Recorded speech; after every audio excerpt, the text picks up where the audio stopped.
Welcome to the Master Edition. Hopefully by now you have mastered the tech of this game, as this video will teach you how to fight your opponent and the objectives of the game.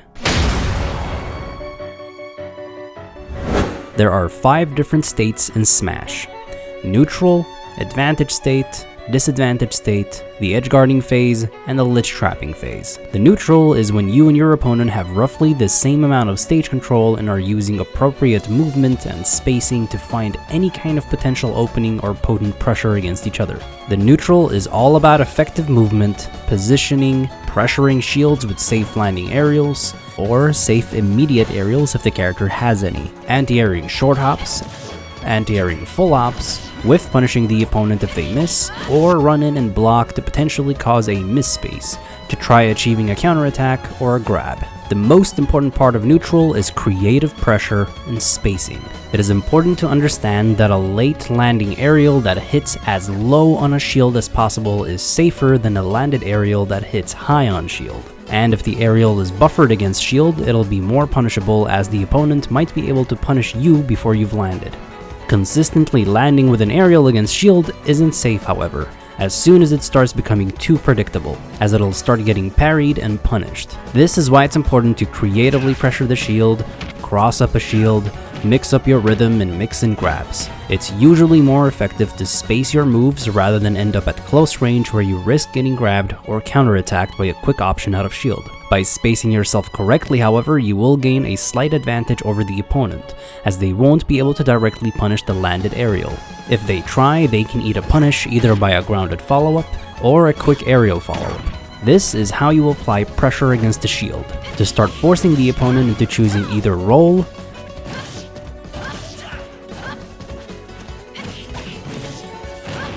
short hop out of shield, full hop out of shield, or keep holding shield. However they react, you need to pay attention to it, as this is primarily where you will be downloading the opponent's defensive preferences and habits.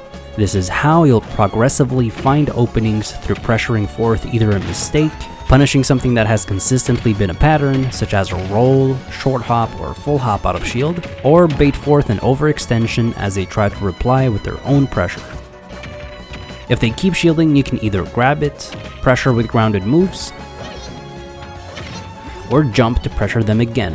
However, be careful doing this, as you'll eventually start getting anti-aired out of a shield once it's too predictable. It's also important to, with time and experience, start understanding what aerials, grounded moves, or special moves that you actually can punish out of shield with the character you're playing, and how you can punish them with something that is effective that will gain you control of the opponent to gain a strong punish game. If you can't punish out of shield, be comfortable resetting neutral to find your own pressure.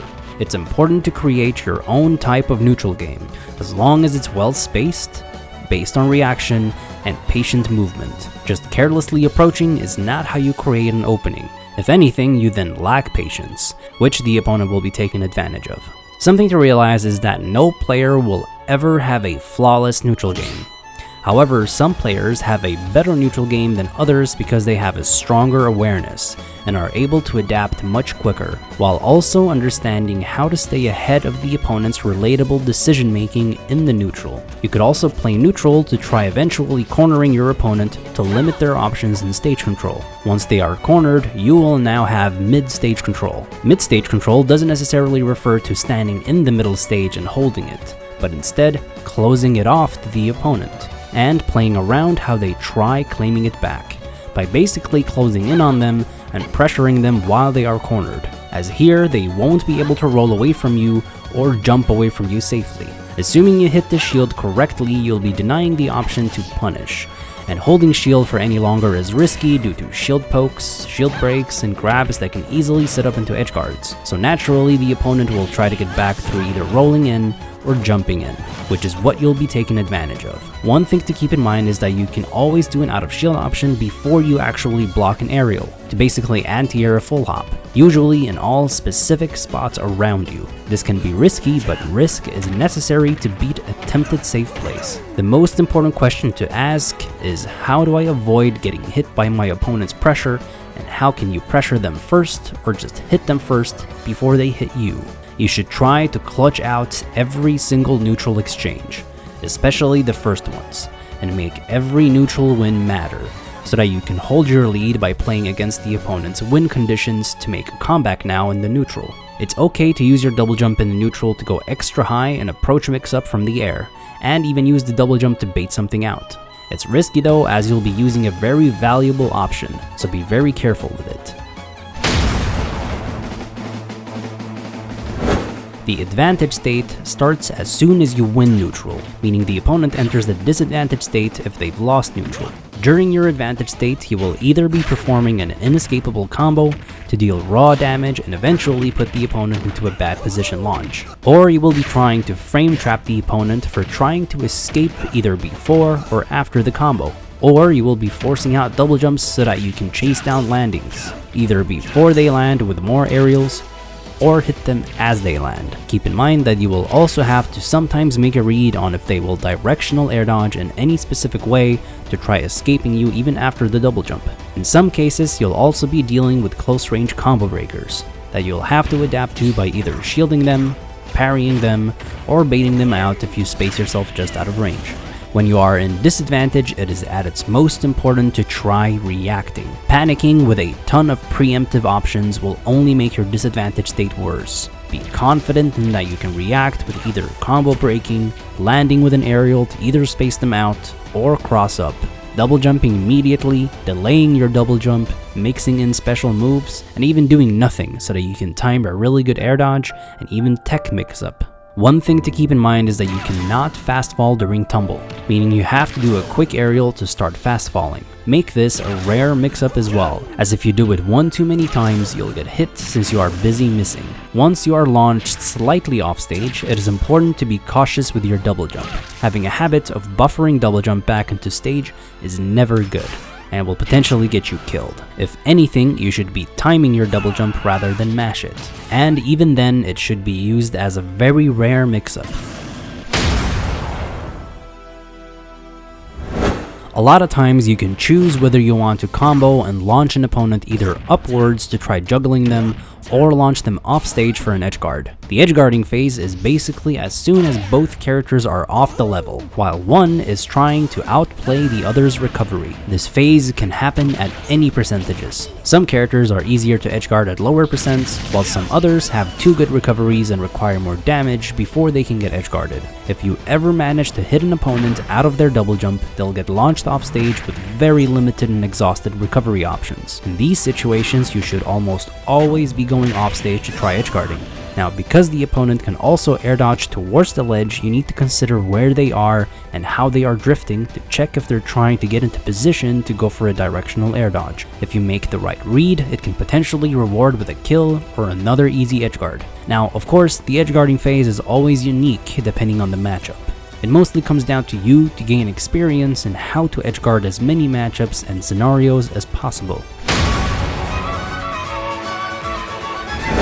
If you don't have enough time to edgeguard, or if you didn't manage to successfully edgeguard and quickly get back to stage while the opponent is now at the ledge, it is now the ledge trapping phase, as soon as the opponent has to figure out how to get back to stage. The objective is to completely deny the opponent getting back to stage and rack up damage, while also creating more edgeguard opportunities. As soon as the opponent grabs the ledge, they'll have intangibility for a short time. This intangibility timer gets lowered the more percentage they have. Now, all characters have their own style of ledge trapping. Characters with disjoints can try walling you out, characters with projectiles and setups can try trapping you, for example. However, the general idea is to first off always be in position to pressure the ledge stall, as you just standing here means that the opponent has to choose a ledge option either immediately or time one just before their intangibility is about to end. Otherwise, they risk getting hit, which can potentially kill. Once you notice that your opponent is very comfortable taking their time at the ledge, you could also risk going for a ledge trump the next time they grab it. Regular get-ups are usually the fastest option, but can still be grabbed, walled out with a long-lasting aerial, or reacted to with something else, although you only have one frame to punish it. Get-up attacks can easily be punished if shielded. So instead, they are used to try punishing an opponent for jumping and landing with an attack that is about to be missed, or hit the opponent for charging something, or if they are mindlessly pressuring the ledge. This can also work as a bait, however, so be careful.